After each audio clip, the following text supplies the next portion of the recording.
proses atau persiapan penerimaan CPN P3K tahun 2021 khusus untuk guru.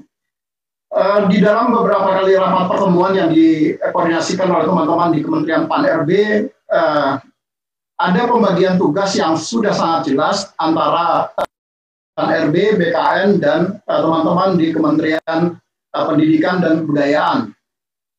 Di mana pembagiannya adalah nanti teman-teman di Kementerian Pendayagunaan Aparatur Negara dan Reformasi Birokrasi menetapkan kebutuhan atau formasi untuk P3K guru yang tadi sudah disampaikan oleh Pak Ari Kamoko bahwa sudah ditutup sistem pendaftarannya pada tanggal 30 Desember yang lalu, tetapi kemudian masih ada dibuka kesempatan untuk 5 provinsi lagi.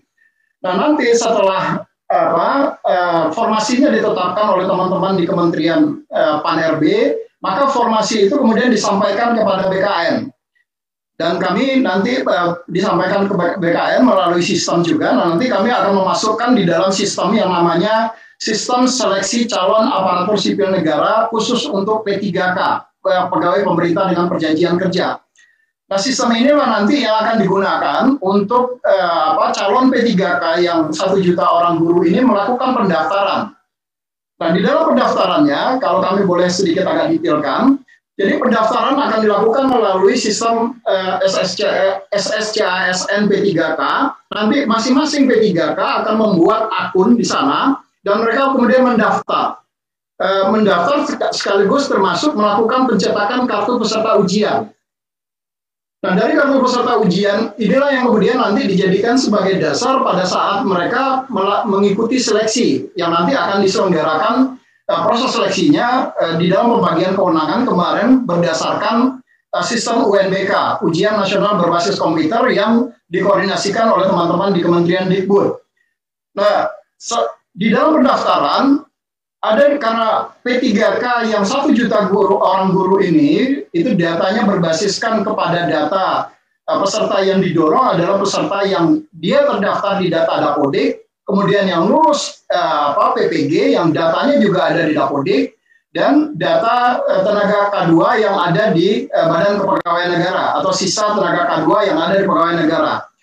Nah, sistem pendaftaran nanti pada akhirnya akan terkoneksi langsung dengan sistem atau data sistem yang ada di Dapodik, dengan data Dapodik untuk memastikan bahwa orang-orang atau calon P3K yang mendaftar tadi itu adalah memang orang-orang yang terdaftar di data Dapodik ataupun di data BKN. Karena di dalam Permenpannya ditetapkan bahwa pesertanya adalah orang-orang yang terdaftar di 2 database tadi. Nah, sistem kami juga akan terintegrasi, bukan akan terintegrasi, tapi terintegrasi dengan Dukcapil terkait dengan data kependudukan, karena setiap calon pegawai negeri sipil atau calon pegawai ASN mereka harus menginput nomor induk kependudukannya. Kenapa? Karena di dalam undang-undang ASN orang yang berhak untuk bisa menjadi pegawai ASN itu adalah orang yang warga negara Indonesia yang itu diwakili melalui nomor induk kependudukan. Jadi data kami atau sistem kami terkoneksi dengan sistemnya Dukcapil untuk melakukan verifikasi apakah betul yang bersangkutan adalah warga negara Republik Indonesia, dan sistem juga terkoneksi dengan data Dapodik. Kalau yang bersangkutan tidak terdaftar di data Dapodik, maka sistem tentu saja nanti akan mereject yang bersangkutan atau tidak bisa mengikuti pendaftaran. Nah, setelah dilakukan pendaftaran, maka nanti teman-teman di Kementerian Dikbud akan melakukan verifikasi terhadap data. Ini akan dilakukan oleh teman-teman di Kementerian Dikbud. Karena kenapa dilakukan oleh Dikbud? Karena kalau dilakukan oleh instansi atau masing-masing daerah, mestinya ini dilakukan oleh masing-masing instansi, biasanya lama prosesnya. Jadi ini kemarin yang disepakati bahwa nanti teman-teman Dikbud yang akan membantu melakukan verifikasi terhadap data para pelamar yang masuk. Nah, setelah mereka melakukan pendaftaran, mereka kemudian mengikuti seleksi melalui sistem UNBK yang tadi kami sampaikan. Setelah mereka selesai seleksi, maka data hasil seleksinya kemudian disampaikan kembali kepada BKN. Kemudian BKN akan melakukan pengolahan hasil seleksinya dengan menggunakan kembali sistem SSCASN P3K. Setelah datanya sama, tidak ada perbedaan data antara hasil data peserta ujian dengan data yang disampaikan oleh teman-teman Dikbud, maka kemudian BKN akan menandatanganinya juga secara digital. Dan proses ini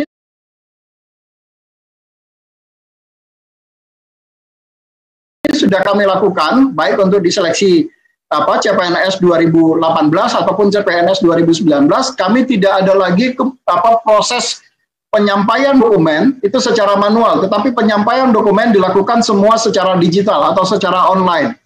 Nah, proses penandatanganan penetapan kelulusan itu juga ditandatangani secara digital oleh Kepala BKN.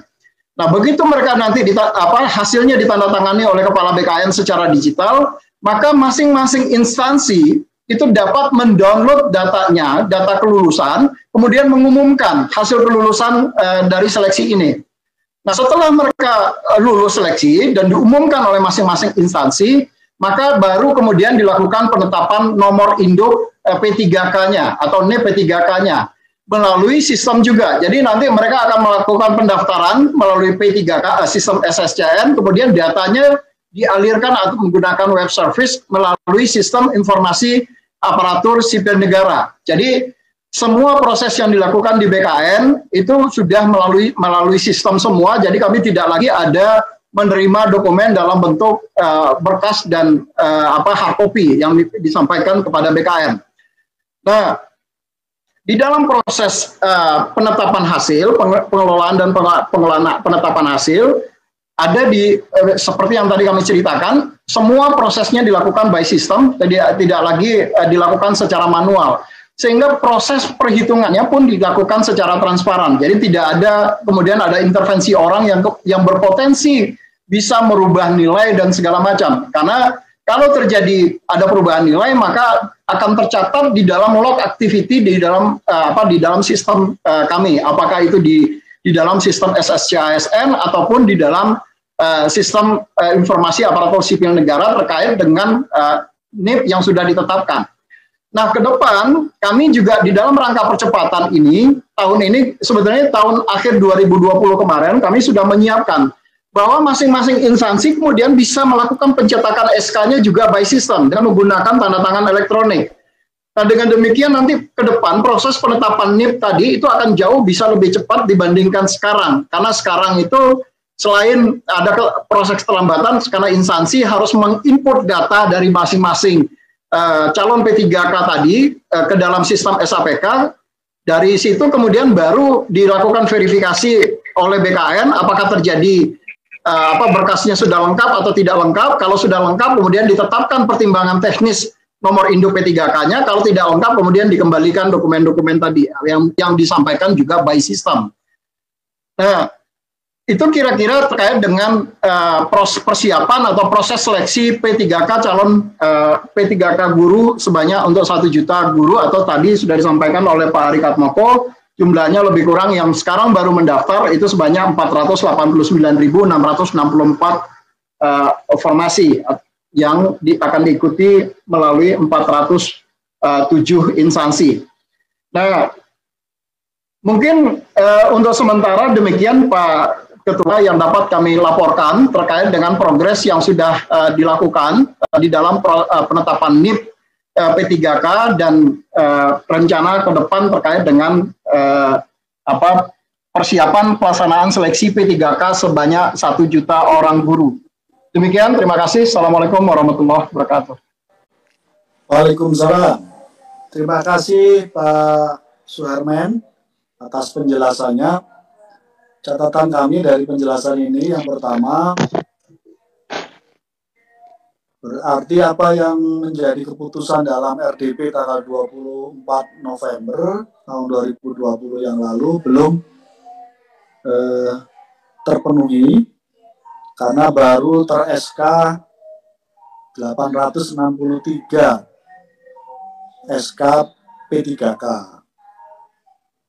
Bahkan yang diusulkan baru 21.000 dari 34.000 yang nyampe ke BKN. Ini artinya masih panjang sekali perjalanan ini. Teman-teman yang lolos P3K tahun 2019 masih harus menunggu lagi. Nah, karena itu nanti kita akan cari formulanya seperti apa supaya betul-betul percepatan ini bisa kita laksanakan.